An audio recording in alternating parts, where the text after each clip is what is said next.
তারেক রহমানের প্রস্তাবিত ভারত সফর ও শেখ হাসিনার প্রত্যর্পণ বিতর্ক। দর্শক বন্ধুরা, আন্তর্জাতিক সম্পর্কের সবচেয়ে গুরুত্বপূর্ণ কূটনৈতিক খবরটি নিয়ে এই মুহূর্তে আপনাদের সাথে রয়েছে এই ভিডিওতে। দক্ষিণ এশিয়ার রাজনীতিতে এবং বিশেষ করে ভারত ও বাংলাদেশের দ্বিপাক্ষিক সম্পর্কের সমীকরণে তৈরি হয়েছে এক নতুন জটিলতা। বাংলাদেশের রাজনৈতিক পট পরিবর্তনের পর থেকে নিউ দিল্লি ও ঢাকার মধ্যে যে শীতলতা তৈরি হয়েছিল তা কাটিয়ে উঠতে উদ্যোগী হয়েছিল দুই পক্ষই। সেই সূত্রে চলতি অগস্ট মাসের শেষেই বাংলাদেশের প্রধানমন্ত্রী তারেক রহমানের সম্ভাব্য ভারত সফর নিয়ে জল্পনা তুঙ্গে ওঠে। কিন্তু হঠাৎ করেই সেই সফরে দেখা দিয়েছে বড় সড় অনিশ্চয়তার মেঘ। ঢাকায় বাংলাদেশের বিদেশ মন্ত্রকের তরফ থেকে একটি অত্যন্ত তাৎপর্যপূর্ণ বিবৃতি জারি করা হয়েছে। তাদের বার্তা স্পষ্ট, ভারতের সাথে প্রত্যর্পণ সংক্রান্ত বিষয়ে দৃশ্যমান অগ্রগতি না হলে বাংলাদেশের প্রধানমন্ত্রী প্রস্তাবিত ভারত সফরের সম্ভাবনা কিন্তু একেবারেই ক্ষীণ। বিশেষ করে ভারতে আশ্রয় নেওয়া বাংলাদেশের প্রাক্তন প্রধানমন্ত্রী শেখ হাসিনা এবং ঢাকার চোখে অন্যান্য পলাতক অপরাধীদের প্রত্যর্পণের বিষয়ে নিউ দিল্লি ঠিক কী পদক্ষেপ গ্রহণ করছে তার উপরে নির্ভর করছে এই হাই প্রোফাইল সফরের ভবিষ্যৎ। প্রশ্ন উঠছে, তবে কি প্রস্তাবিত সফরকে কেন্দ্র করে নিউ দিল্লিকে এক প্রকার শর্তই ছুড়ে দিল নতুন বাংলাদেশ সরকার?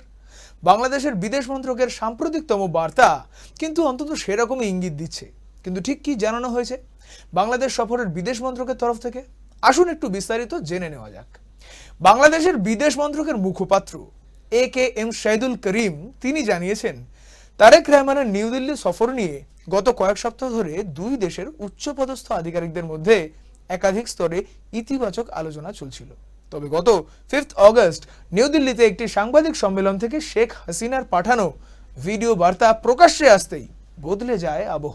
ঢাকা জানিয়েছে, এই সফর সফল করতে গেলে দুই দেশের মধ্যে একটি অনুকূল পরিবেশ তৈরি হওয়া অত্যন্ত প্রয়োজন। আর সেই পরিবেশ রক্ষার প্রাথমিক পদক্ষেপ হিসেবে তারা ভারতীয় কর্তৃপক্ষকে দ্রুত শেখ হাসিনা এবং অন্যান্যদের বাংলাদেশে প্রত্যর্পণের জন্য আইনি ও কূটনৈতিক প্রক্রিয়া চালুর অনুরোধ জানিয়েছে। হাসিনাই নন, বাংলাদেশ স্পষ্ট করে দিয়েছে যে দ্বিপাক্ষিক প্রত্যর্পণ চুক্তি মেনে শহীদ শরীফ ওসমান হাদির হত্যাকাণ্ডে অভিযুক্তদেরও হস্তান্তরিত করতে হবে। ঢাকা এখন ভারত সরকারের আনুষ্ঠানিক জবাবের অপেক্ষায় রয়েছে। বাংলাদেশ ফার্স্ট এই নীতি ও অভ্যন্তরীণ সমীকরণ। দর্শক বন্ধুরা, এই সিদ্ধান্তের পেছনে বাংলাদেশের তরফ থেকে যে আন্তর্জাতিক কৌশলের কথা বলা হচ্ছে তা হলো তাদের বাংলাদেশ ফার্স্ট বা সবার আগে বাংলাদেশ এই নীতি। ঢাকার সাফ কথা, প্রতিবেশী রাষ্ট্রসহ বিশ্বের প্রতিটি দেশের সাথে তারা বন্ধুত্বপূর্ণ সম্পর্ক চায়। তবে সেই সম্পর্ক তৈরি হবে জাতীয় মর্যাদা, একে অপরের আভ্যন্তরীণ বিষয়ে হস্তক্ষেপ না করা এবং পারস্পরিক স্বার্থ রক্ষার কঠোর ভিত্তির উপর দাঁড়িয়ে। ঢাকার অভিযোগ, আন্তর্জাতিক অপরাধ ট্রাইব্যুনালে শেখ হাসিনার শাস্তি বা গ্রেফতারি পরোয়ানা ঘোষণার পরও নিউ দিল্লিতে তার বক্তব্য প্রকাশ করার সুযোগ তৈরি হওয়া রাজনৈতিকভাবে অগ্রহণযোগ্য। আর এই কারণেই তারেক রহমানের ভারত সফরের প্রক্রিয়াটি বাধাগ্রস্ত হয়েছে বলে মনে করছে ঢাকার রাজনৈতিক মহল। কিন্তু এত বড় কূটনৈতিক চাপের মুখে দাঁড়িয়ে ভারতের প্রতিক্রিয়া ঠিক কি? নিউ দিল্লি কিন্তু ইতিমধ্যেই নিজেদের অবস্থান বেশ স্পষ্ট ও দৃঢ়ভাবে পেশ করেছে। প্রথমত, ভারতীয় বিদেশ মন্ত্রকের তরফে সাফ জানানো হয়েছে, নিউ দিল্লিতে শেখ হাসিনার বক্তব্য বা ভিডিও বার্তার পেছনে ভারত সরকারের কোনো প্রত্যক্ষ বা পরোক্ষ ভূমিকা বা সমর্থন ছিল না। এটি সম্পূর্ণরূপে একটি স্বতন্ত্র প্রকাশ্য ঘটনা।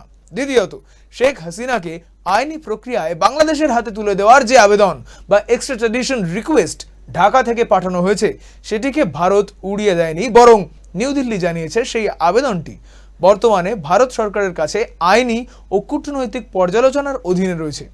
তবে রাজনৈতিক বিশেষজ্ঞদের মতে এই প্রত্যর্পণ প্রক্রিয়া অত্যন্ত জটিল। আন্তর্জাতিক আইন, মানবাধিকার এবং দুই দেশের সম্পর্কের দীর্ঘমেয়াদী প্রভাব খুব বিবেচনা করে ভারতকে মেপে পদক্ষেপ নিতে হচ্ছে। দক্ষিণ এশিয়ার ভূ রাজনীতিতে ভারত ও বাংলাদেশ দুই দেশের সম্পর্কই অত্যন্ত স্পর্শকাতর ও গুরুত্বপূর্ণ। একদিকে বাণিজ্য, নিরাপত্তা এবং সীমান্ত সংক্রান্ত জটিলতা কাটাতে তারেক রহমানের দিল্লি সফর অত্যন্ত জরুরি। অন্যদিকে শেখ হাসিনার মতন একজন শীর্ষ নেত্রীকে কেন্দ্র করে গড়ে ওঠা রাজনৈতিক সেন্টিমেন্ট ঢাকার জন্য এক বড় অভ্যন্তরীণ পরীক্ষা। দেখার বিষয়, আগামী দিনগুলিতে ভারতের বিদেশ মন্ত্রক কিভাবে ঢাকার এই অনুরোধ ও শর্তের কূটনৈতিক জবাব দেয়।